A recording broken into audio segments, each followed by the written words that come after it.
Guys, good evening. So, ayan, explain ko lang pala about sa ating pagiging content creator. Dahil sa totoo lang, hindi talaga is gets nila yung pagiging content creator. Dahil karamihan, andun talaga yung mga negativity.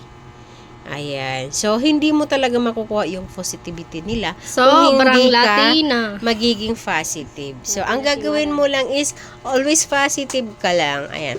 So, marami kasi ang nagko-comment tapos sinasabi na yung mga vlog natin is walang mga kwenta. Ayan.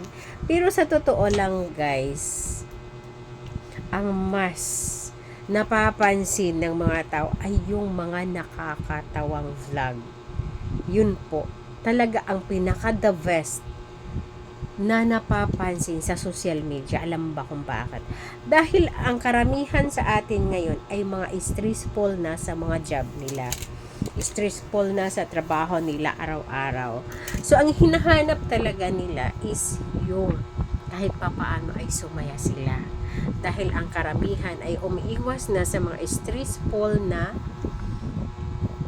mga nakikita sa social media dahil halos karamihan ngayon ay mga stress na ang mga mukha nila. Ayan.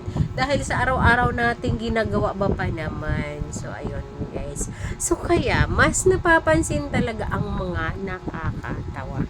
Dahil alam ba kung bakit? Kapag ang isang tao ay napatawa mo, napakalaking bagay na yon para sa kanya. Alam mo kung bakit?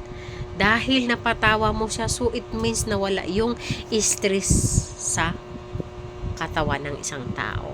At yung mind niya nare-refresh dahil nga sa nakakatawa yung vlog na pinapanood niya. Ngayon, kung puro naman tayo seryoso, sa totoo lang, halos walang manunood sa'yo. Alam mo kung bakit? Puro ka na lang seryoso sa buhay. Masyado na ngang maseryoso ang panahon natin ngayon. Dahil alam ba kung bakit? Andyan na yung mga etc. mga nangyayari. Diba alam nyo naman na ang dami-daming nangyayari na sa mundo natin sa Pilipinas. Ayan. Hindi lang sa Pilipinas. Sa buong Earth, sa buong Asia. So, hindi na nga maganda yung nangyayari sa buhay natin, sa buong Pilipinas, dadagdagan mo pang maging seryoso ka. Totally, ang pagiging seryoso mo ay hindi yan patok sa mga tao sa social media. Dahil mas patok ang mga pinapanood nilang nakakatawa.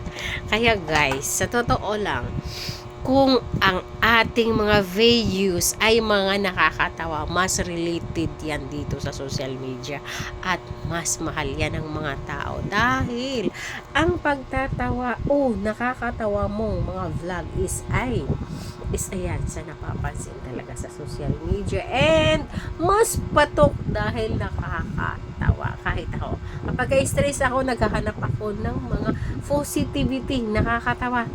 Ayoko nang iyakan, ayoko ng mga, alam mo na, di ba, na mas lalo ka lang ma-stress. Dahil stress ka na nga sa buhay mo, dadagdagan mo pa. So ngayon, kung gusto mong tumawa, manood ka lang ng mas nakakatawa. Yun yung sinasabing walang kwentang vlog. Dahil alam mo kung bakit yun ang patok na patok dito kay Mita, dito sa social media, ang mga nakakatawa. So, yan lang guys, ang aking maipapayo. Huwag kang masyadong seryoso. Dahil alam ba kung bakit? Mabilis kang kukulupot ang loob mo. Diba? Kaya kung gusto mo na wag mabilis kulubot ang mukha mo, yung noo mo, ang gagawin mo lang ay gumawa ka ng vlog na mas okay or nakakatawa. So, yun lang po. Maraming salamat.